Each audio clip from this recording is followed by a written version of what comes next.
കുടുംബകോടതി വിഷയങ്ങളുമായി ബന്ധപ്പെട്ട് വരുന്ന പുതിയൊരു വീഡിയോയിലേക്ക് എല്ലാവർക്കും സ്വാഗതം. വീഡിയോ കാണുന്ന ആർക്കെങ്കിലും കുടുംബകോടതി വിഷയങ്ങളുമായി ബന്ധപ്പെട്ട് എന്തെങ്കിലും സംശയങ്ങളുണ്ടെങ്കിൽ കോൺടാക്ട് ചെയ്യാം. WhatsApp number +91 79 94 97 14 19. ഒരു വട്ടം വിളിക്കാനുള്ള കൺസൾട്ടേഷൻ ഫീസ് 500 രൂപ ഗൂഗിൾ പേ ചെയ്യുക. இந்த വീഡിയോയിൽ നമ്മൾ ഡിസ്കസ് ചെയ്യാനായിട്ട് പോകുന്നത് റെസ്റ്റിറ്റ്യൂഷൻ ഓഫ് കോൺജുഗൽ റൈറ്റ് അല്ലെങ്കിൽ RCRുമായി ബന്ധപ്പെട്ടുകൊണ്ട് വന്നിട്ടുള്ള സുപ്രീം കോടതിയുടെ ഏറ്റവും പ്രധാനപ്പെട്ട ഒരു വിധിയെ കുറിച്ചിട്ടാണ് നമ്മൾ ഡിസ്കസ് ചെയ്യുന്നത്.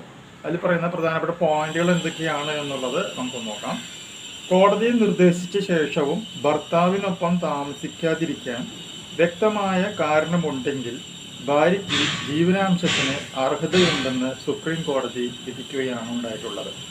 ജാർഖണ്ഡിലെ ദമ്പതികളുടെ കേസിൽ chief justice Sanjiv Khanna, justice Sanjay Kumar എന്നിവരുടെ ബെഞ്ചിൻ്റേതാണ് ഈ വിധി.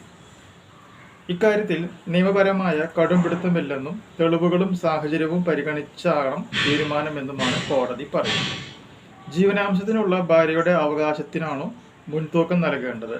ഒപ്പം താമസിക്കണമെന്ന് കോടതി ഉത്തരവ് ഭാര്യ അനുസരിച്ചില്ലെന്നതും മാത്രം പരിഗണിച്ച് ജീവനാംശം നിഷേധിക്കുവാനായിട്ട് കഴിയില്ല. വിവിധ ഹൈക്കോടതികളുടെ വിധികൾ കൂടി പരിഗണിച്ച ശേഷം കോടതി വ്യക്തമാക്കുകയാണ് ഉണ്ടായിട്ടുള്ളത്. ഇനിയിലെ പ്രധാനപ്പെട്ട പോയിന്റുകൾ ഇങ്ങനെയാണ്. 2015 ഈ ദമ്പതികൾ വേർപിരിഞ്ഞത്. ഭാര്യ വീട് വിട്ടിറങ്ങിയതാണെന്നും തുടർച്ചയായി ആവശ്യപ്പെട്ടിട്ടും തിരികെ വന്നില്ലെന്നും ജീവനാംശം നൽകാനാവില്ലെന്നും കാണിച്ച് ഭർത്താവ് റാഞ്ചിയിലെ കുടുംബ കോടതിയിൽ ഹർജി നൽകി. 5 ലക്ഷം രൂപ സ്ത്രീധനം ആവശ്യപ്പെട്ട് ഭർത്താവ് ശാരീരികമായും മാനസികമായും പീഡിപ്പിച്ചുവെന്നാണ് ഭാര്യയുടെ വാദം. ഭാര്യ ഒപ്പം താമസിക്കണമെന്ന ഭർത്താവിൻ്റെ വാദം കുടുംബ കോടതി അംഗീകരിച്ചു. എന്നാൽ ഭാര്യ അനുസരിച്ചില്ല. തുടർന്ന് ഭാര്യയുടെ ഹർജിയിൽ 10,000 രൂപ ജീവനാംശം നൽകാൻ കുടുംബ കോടതി ഉത്തരവിട്ടു. തുടർന്ന് ഭർത്താവ് ഹൈക്കോടതിയിൽ നൽകിയ ഹർജിയിൽ ജീവനാംശത്തിന് അർഹതയില്ലെന്നായിരുന്നു ഹൈക്കോടതിയുടെ വിധി. ഇതിനെതിരെ സുപ്രീം കോടതിയിൽ നൽകിയ ഹർജിയിലാണ് ഭാര്യയ്ക്ക് അനുകൂലമായിട്ടുള്ള ഒരു വിധി ഉണ്ടായിട്ടുള്ളത്. പ്രത്യേകം മനസ്സിലാക്കുക, വ്യക്തമായ കാരണമുണ്ടെങ്കിൽ ഭർത്താവിൻ്റെ വീട്ടിൽ നിന്നും ഇറങ്ങി പോകാനായിട്ട് ഭാര്യയ്ക്ക് വ്യക്തമായ ഒരു കാരണമുണ്ടെങ്കിൽ ഓട്ടോമാറ്റിക്കായിട്ടും സംഭവിക്കും, ഭാര്യയ്ക്ക് ജീവനാംശം കൊടുക്കേണ്ടി വരും. നിയമത്തിൽ എന്താ പറയണത്? ഇൻസഫിഷ്യൻ്റ് ആയിട്ടുള്ള റീസൺ, അതായത് വ്യക്തമായ കാരണങ്ങളില്ലാതെയാണ് ഭാര്യ ഇറങ്ങി പോകുന്നത് എങ്കിൽ ഭാര്യയ്ക്ക് ജീവനാംശം കൊടുക്കണ്ട എന്നാണ് റൂളിൽ പറയുന്നത്. ക്ലിയർ ആയില്ലേ?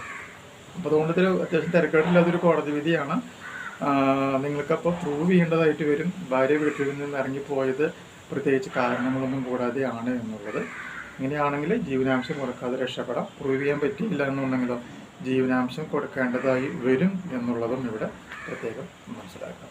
ഈ ഒരു ഇൻഫോർമേഷൻ നിങ്ങൾക്ക് യൂസ്ഫുൾ ആയിട്ടുണ്ടെങ്കിൽ തീർച്ചയായും നമ്മുടെ ചാനലൊക്കെ സബ്സ്ക്രൈബ് ചെയ്യുക. തൊട്ടടുത്ത് കാണുന്ന ബെൽ ബട്ടണും എനേബിൾ ചെയ്യുക. പുതിയൊരു വീഡിയോ മാറ്റി വീണ്ടും കാണാം. ബൈ.